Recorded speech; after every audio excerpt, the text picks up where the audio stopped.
আমাদের জীবনকে কোরআনের আলোকে রঙিন করবো ইনশাআল্লাহ। আমরা আমাদের জীবনের যতটুকু সময় পাবো বাংলাদেশের টেকনাফ থেকে তেঁতুলিয়া, রূপসা থেকে পাতুরিয়া পর্যন্ত বাংলার এই জমিনে কোরআনের রাজ কায়েমের জন্য কাজ করে যাব। এটা করতে হলে আমাদেরকে কি করতে হবে? আমাদেরকে দেখতে হবে বিশ্বনবী মুহাম্মদ রাসূলুল্লাহ সাল্লাল্লাহু আলাইহি ওয়াসাল্লামের রেখে যাওয়া সুন্নাহকে। আল্লাহ রাসূলের সুন্নাহ কি ছিল? আল্লাহ রাসূলের সুন্নাহ ছিল তোমরা যেখানে যাবে সেখানে সবখানে সর্বাবস্থায় আল্লাহকে তোমরা উদ্দেশ্য হিসেবে মালিক হিসেবে কি করবে? মেনে নিবে। এই মেনে নেওয়াটা কোথায় থাকবে?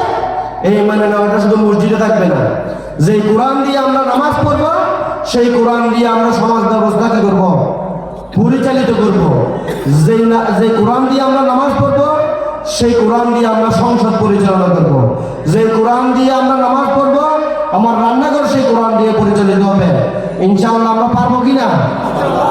আমি সম্মানিত ৮ নং ওয়ার্ডের ভাইদেরকে বলে যাচ্ছি, আমার পূর্ব থেকে সর্বোচ্চ দায়িত্বের যে একটা স্থান ছিল সেটা ছিল বালুবাজার, এই ৮ নম্বর ওয়ার্ড। আমি আমার সাংগঠনিক লাইফের 15টি বছর ছাত্র অবস্থায় জামাত ইসলামী করা অবস্থায় আমি এই অঞ্চলে দায়িত্ব পালন করেছি।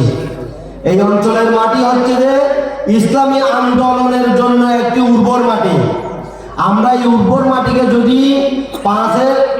5 তারিখের পর থেকে যে একটি আমাদের জন্য আবহাওয়া সৃষ্টি হয়েছে, আবহাওয়াকে যদি আমরা কাজে লাগাতে না পারি, যদি আমরা নিজেদের মধ্যে পরিবর্তন আনতে না পারি, আধা হচ্ছে সময় দেওয়ার আধা হচ্ছে আর কথা বলা উচিত হবে না।